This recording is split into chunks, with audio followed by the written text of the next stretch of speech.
first contribution is by Daniel Miller, Vice Director of the Jewish Renaissance Movement, who jumped in the last moment for Yael Bartana, who had to cancel. The Jewish Renaissance Movement in Poland is a political art organization which focuses on solidarity in the diaspora communities. Thank you, Daniel Miller, and I wish you an inspiring day. Thank you very much.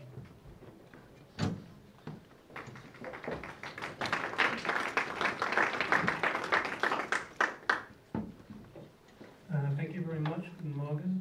Dzień dobry, Boker Tov. I'm the acting Deputy Director of the Jewish Renaissance Movement. We, as Thomas said, we're a political art organization. We focus, in fact, somehow, the central goal is to return 3.3 million Jews to Poland.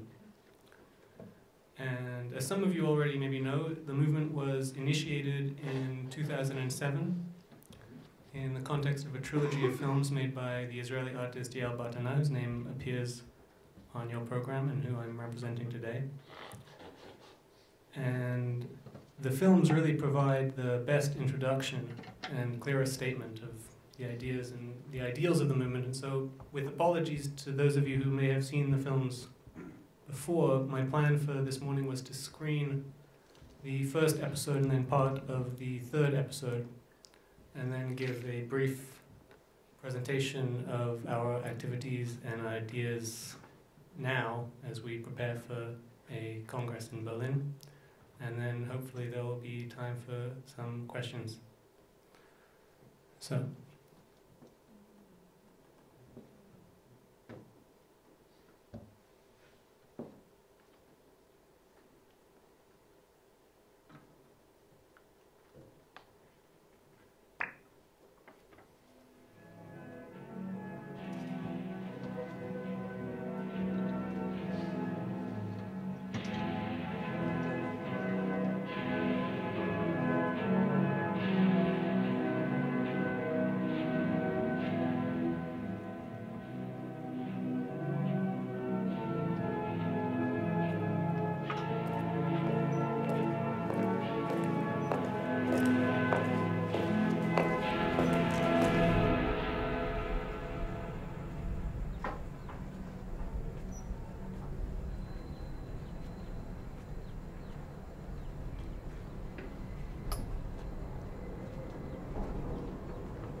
Żydzi, rodacy, ludzie, ludzie! Myślicie, że ta stara kobieta, która wciąż śpi pod pierzyną Rywki, nie chce was widzieć? Zapomniała o was? Mylicie się. Ona śni o was każdej nocy. Śni i drży ze strachu. Od tej nocy, kiedy was już nie było, a jej matka sięgnęła po waszą pierzynę, nawiedzają ją mary. Mary, koszmary. Tylko wy możecie je przejąć. Niech przy jej łóżku stanie 3 miliony Żydów, których zabrakło w Polsce, i przegoni w końcu te zmowy. Wracajcie do Polski, do waszego, naszego kraju. Stańcie przy jej łóżku i połóżcie swoje dłonie na tej starej pierzynie, cienkiej jak prześcieradło, z której puch dawno już rozwiał wiatr. Połóżcie, mówię wam, swoje ręce na niej i powiedzcie: darujemy ci tę pierzynę. Po co nam ona? Już nie ma w niej pierza, tylko ból. Uleczcie nasze rany, a uleczycie swoje. I będziemy znowu razem. To apel, ale nie apel poległy. To apel dla życia. Chcemy, aby do Polski wróciło 3 miliony Żydów i abyście znowu byli z nami, zamieszkali. Potrzebujemy was. Prosimy, wróćcie.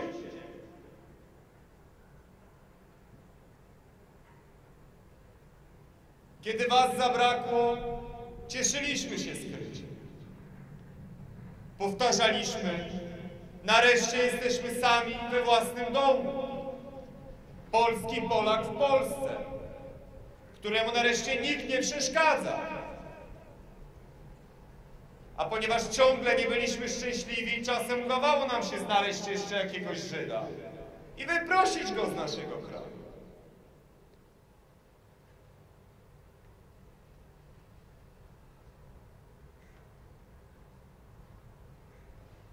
Nawet jak już wiadomo było, że nikogo z was nie ma, ciągle byli tacy, którzy was wyrzucali i wyrzucali.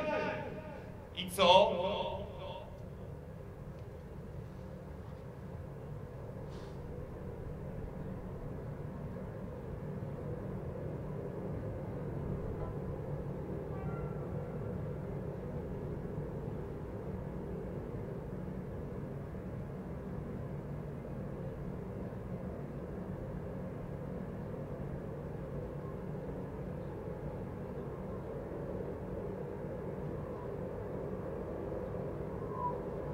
Dziś ze znudzeniem patrzymy na nasze podobne do siebie twarze.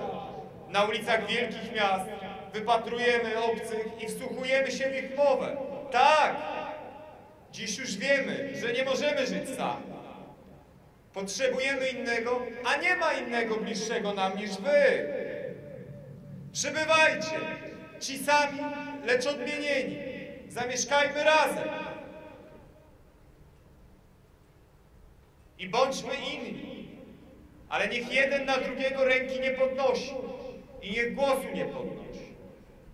My wreszcie będziemy sobą, a wy sobą.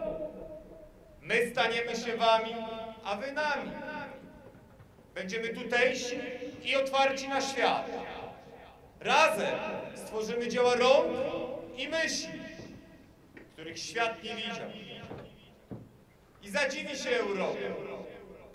I wszyscy uczyć się będą od nas, jak być sobą i każdy. Weźcie ze sobą to, co macie i to, czego wam brak. Nam brakuje was. Nauczmy się od nowa swoich pieśni i stwórzmy nowe. Nauczmy się naszych modlitw i nauczmy się życia bez modlitw. Wróćcie, a wy i my przestaniemy być wreszcie narodami wybranymi. Wybranymi do cierpienia i wybranymi do przyjmowania ran i wybranymi do zadawania ran. Wróćcie, a staniemy się wreszcie Europejczykami. Z jednym językiem nie umiemy mówić, z jedną religią nie umiemy słuchać, z jednym kolorem nie potrafimy widzieć, z jedną kulturą nie potrafimy czuć. Bez was nie potrafimy nawet pamiętać. Bez was zamknięci jesteśmy w przeszłości. Z wami otworzy się przed nami przyszłość. Nie ma przyszłości dla narodów wybranych. Nie ma przyszłości dla narodów w ogóle. Gdy zajrzymy sobie w oczy, spadnie ten pancerz i razem zrealizujemy to, co filozofom się nawet nie śniło. Żydzi, rodacy, ludzie, ludzie! Jeśli nie teraz, to kiedy? Jeśli nie my, no to kto? Kto wyciągnie Polskę z błota, żeby nie poszła na dno? Nie czekajmy, aż globalny rynek uczyni nas podobnymi do siebie. Nie czekajmy, aż nowy wybuch nacjonalizmu, tych nowotworów nacielsków wolnego rynku, znów ustawi nas naprzeciw siebie. Albo inaczej. Zamiast tacy sami, stańmy się tożsami. Nie będziemy już nigdy wyzyskiwać się, poniżać i okradać z owoców naszej pracy. Obok cmentarzy postawimy szkoły i przychodnie. Będziemy sadzić drzewa i budować drogi. Jak chcecie, to polecimy razem na Księżyc. Wracajcie już dzisiaj, a odmieni się oblicze Polski. Odmieni się oblicze Europy. Odmieni się oblicze świata. I wy staniecie się nim. Wracajcie nie jako cienie przeszłości, ale nadzieja na przyszłość. Witamy!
So the next thing that happens is the movement comes and occupies Rappaport Square in Warsaw, and in fact constructs the kibbutz. And this happens in the second film, which I don't think I have time to show you.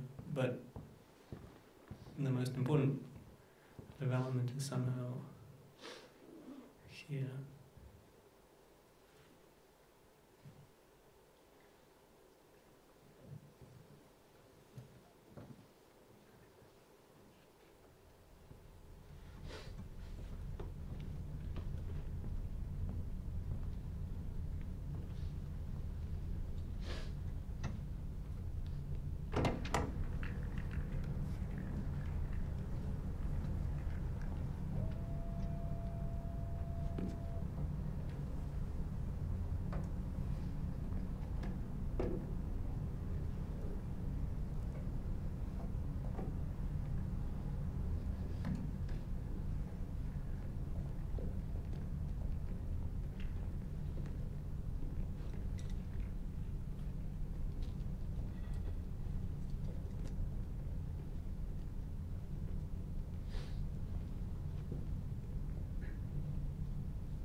So, following the tragic and symbolic death of Sławomir Sierakowski at the hands of an unknown assailant, and the presentation of the trilogy in the Polish Pavilion in Venice,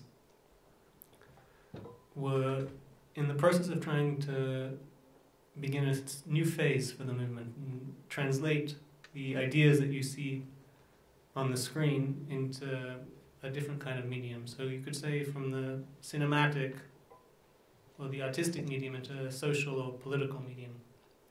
And in this context, we're planning the first Jewish Renaissance movement Congress in Berlin. Our question is really, how can we translate the social fiction into a social fact? What would it mean to understand this movement in a practical way? And how can we understand it in a practical and a consequential way without losing the utopian or the visionary aspect, or also, I think, the ironic aspect, which is also in the films? Is it possible to be consequential in social reality from this kind of position? How can we understand this movement as a real movement? How could we perhaps intensify the ideas behind this movement in order to do something real? What is the real power of this movement? So our idea as we prepare for the Congress is really to ask ourselves these questions and to ask them in a practical rather than a intellectual or theoretical way, because we're somehow also trying to actually build it. We're trying to build it through forms of participation and through conceiving of structures that will somehow be able to extend its ideas outwards into different kinds of spaces other than art spaces. And at the same time, we're asking in a more ethical or logical register, what does it mean to call for the return of 3.3 million Jews to Poland? Who is a Jew? What is Poland? Can the Jews return to Poland? So this is going to be the agenda of the Congress, and it's what we hope to somehow pose as a question to our audience. And within this framework, I think for the time that we have, the most productive thing would be if I could, in fact, ask you this question and invite you to respond or to present any questions or statements that you might have, and I'll try my best to help to facilitate a discussion. Thank you.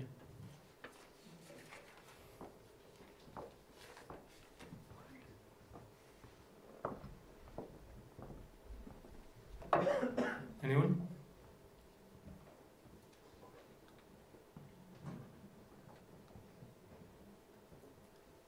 Yes? Very short, why are you doing the Congress in Berlin? The Congress is happening in association with the Berlin Biennale, and so it's somehow.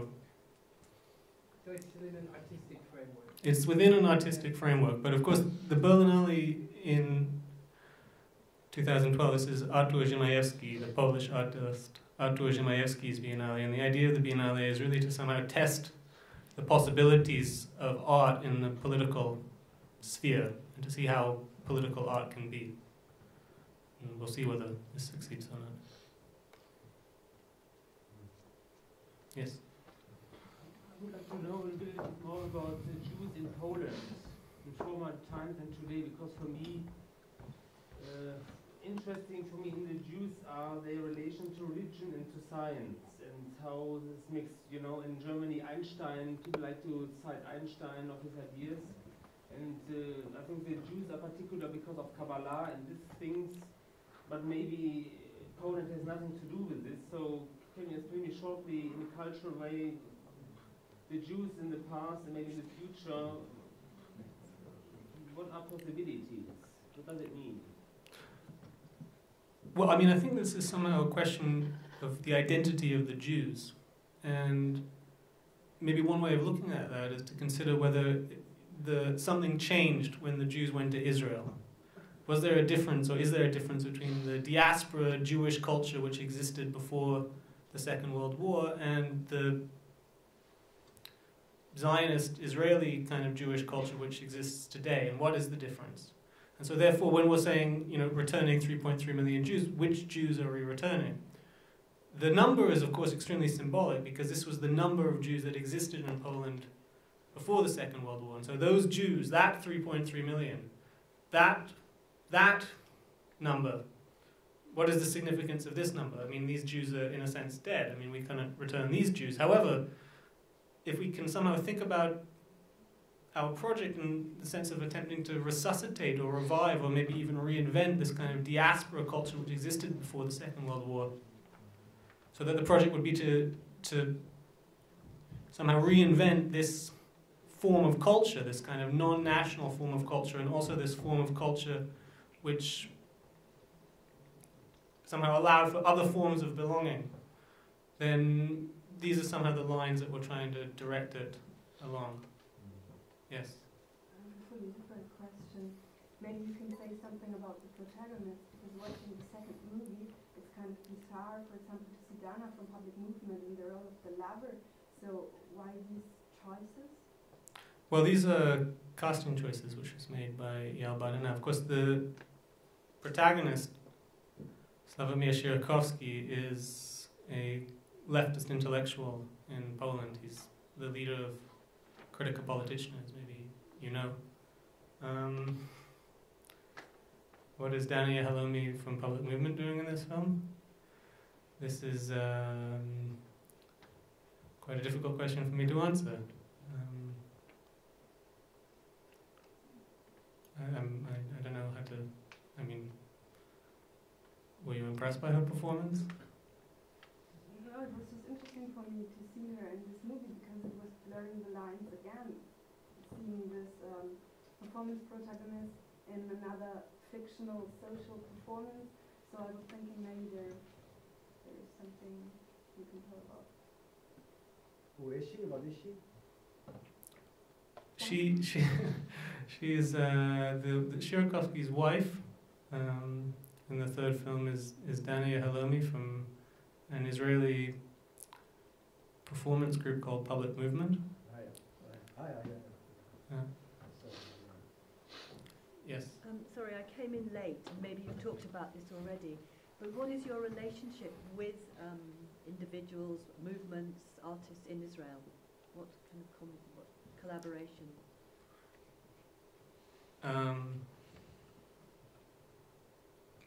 I mean, are you asking whether the Jewish Renaissance movement has a specific policy? No, not a policy, no. Or that connections? What our connections are? Connections, yes. Platforms, perhaps, if I'm going to continue if you may, the yes. movement analogy. Well, yes. I mean, the most important institution in Israel, I think, is the Center for Digital Art in Holon. And so we have good contacts with them. I used to work in the International Academy of Art in Ramallah in Palestine.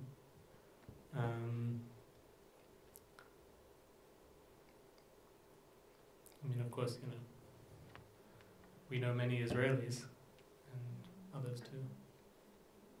Yes? I've always been somewhat intrigued by this idea of attracting 3.3 million Jews into Poland. I've always been wondering, where do you think you would pull them out?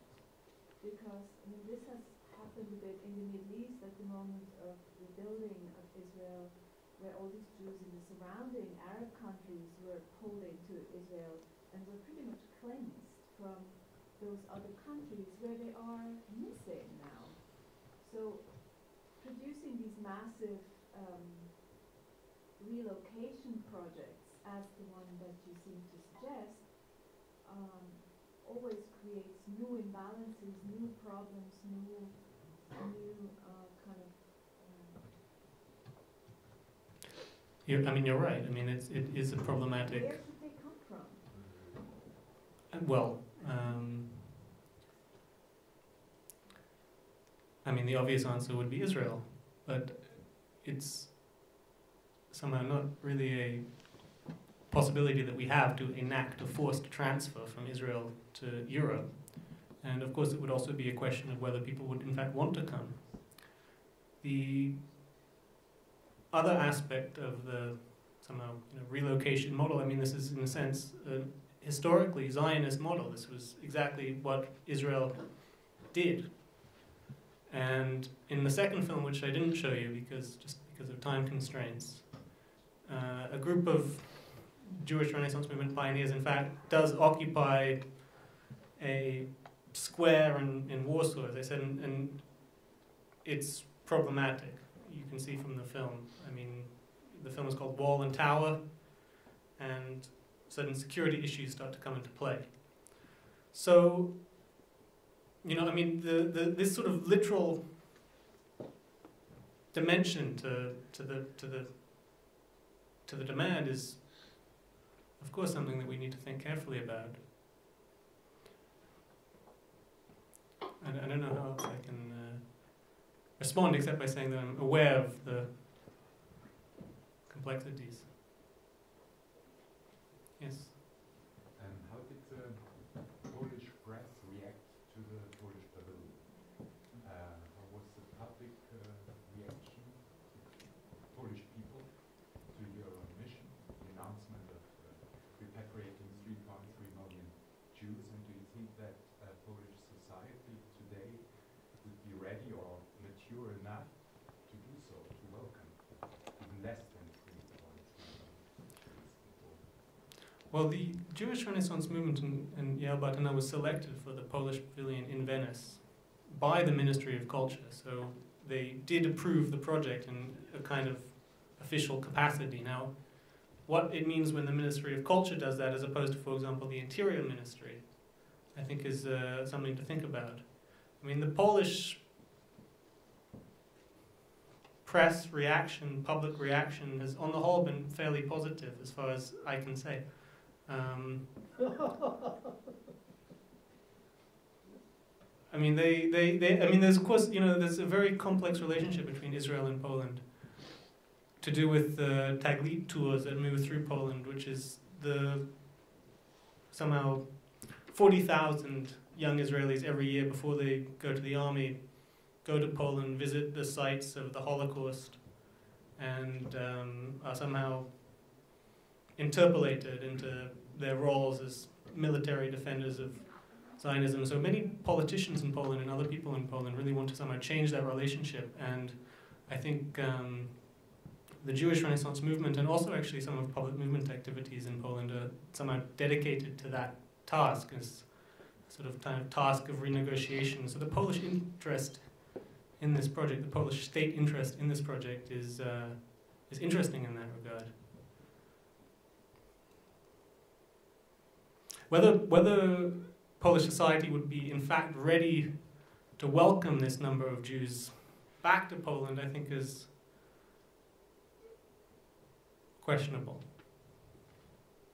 But I wonder if I could invite the amused gentleman, whether I could invite you to follow up on your burst of love. Of love, was it? Yeah. I don't want to break the spell. I don't want to break the spell, but when you ask me, I have to.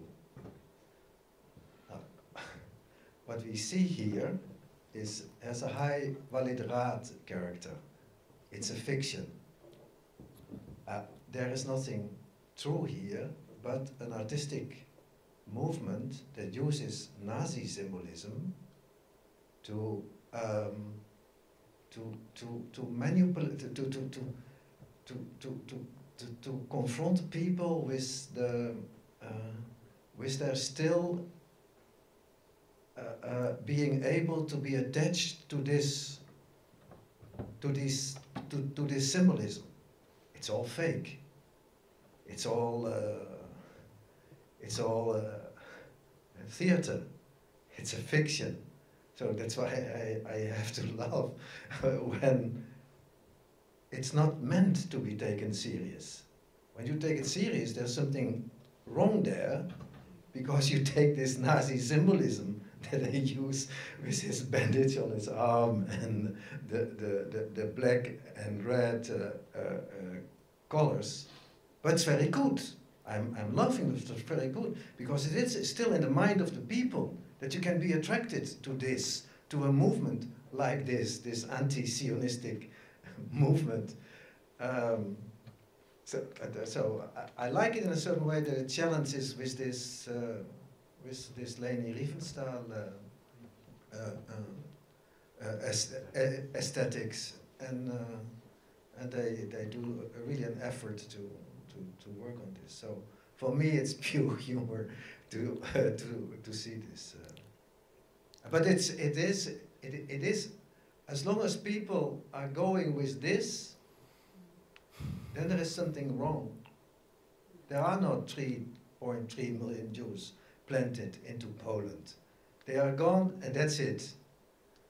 And the Polish are still extremely anti-Semitic, so for sure they won't do it. And when Polish politicians are with it, it's a very bad sign, but good for the movement to have some effect, to start this discussion. I really like it, so I like it. I enjoy your presentations very much. I thank you for your contribution. I strongly disagree with your perspective. I think that somehow if we want to take it onto a level of principle, to assert that there's such a clear distinction between art and politics is problematic, and I think limiting. And I think possibly cynical also, to simply state and assert that this is the reality and nothing can change its reality. Is an interesting story which not many people know except for people in Israel, which is that the state of Israel was in fact declared in an art museum, in the Tel Aviv Museum of Art. It was one of the only buildings in Tel Aviv that wasn't associated with the British mandate, and so in 1947, when it came to declare the state, that was where they did it. So particularly in the somehow Middle Eastern or Israeli context, art and politics are extremely intertwined. And of course, yes, we are using different kinds of political symbolisms, but this is not the whole reality of the movement. And to assert that there's nothing behind it is, I think, I understand now that perhaps your laughter was a kind of cynical laughter of a certain unwillingness to maybe push the possibilities in a symbol to their limits. But I thank you sincerely for your contribution. You're welcome. Yes? What I find still interesting is, if you look at our times today, Poland is now, as far as I can recognize it from news, is gaining wealth, and it's more modern. And so for me an interesting question is technology and media and all this, and in this context religion. And for me, I noticed that there's a lot of ethics going around, but what is missing is the contribution of religion to knowledge. That's for me a different thing. And I ask myself whether these cultural aspects of the Jews play any role. Of course not an obvious one, but I'm interested in future, I'm interested in Europe, and your group, do you think about science and logic and rationality? I mean, do we think about it as such, or as politics, as future aims, as an aim? What do we want to do? What's our program? The program is to return 3.3 million Jews to Poland. Nothing more.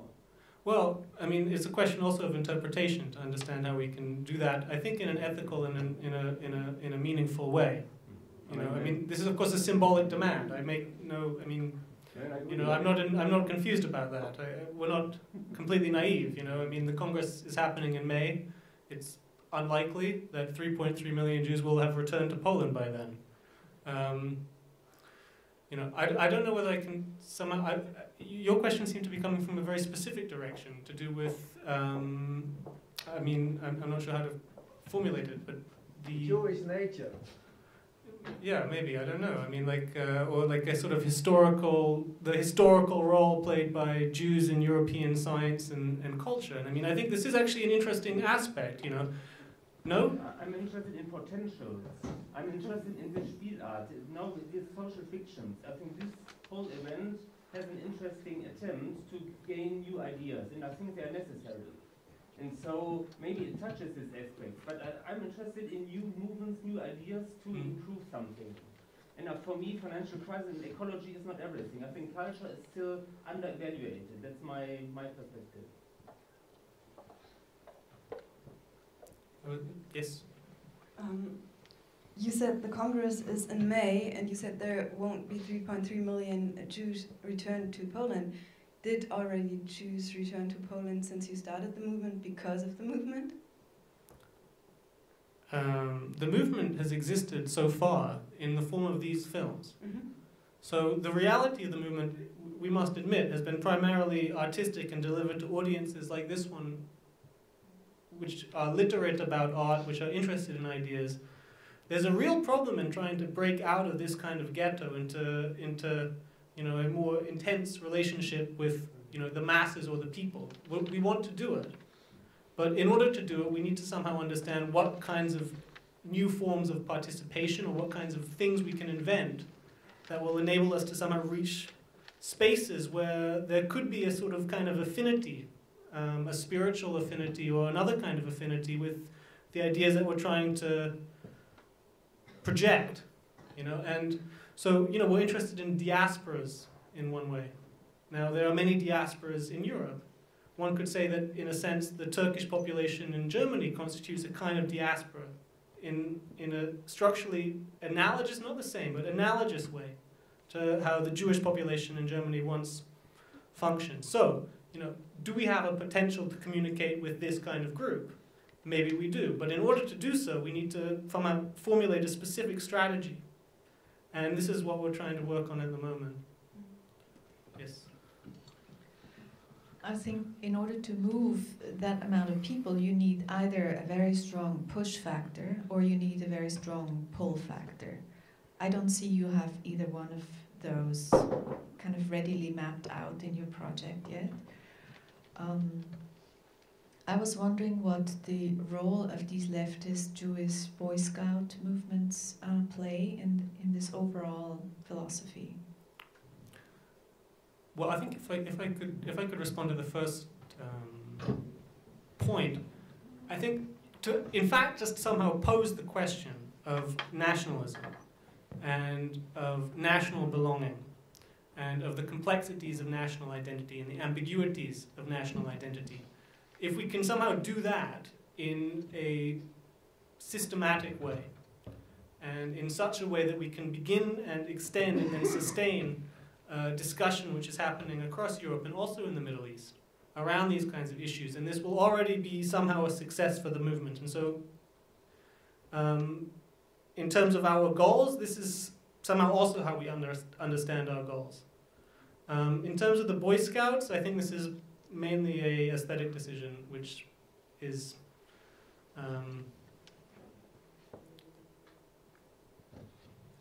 as it is. But I think I think we're running out of time, so we have to move on to the next speaker. Thank you, Daniel. Maybe you will stay in the lobby for other questions. Yeah, I'm available to be browbeaten later. Thank you very much.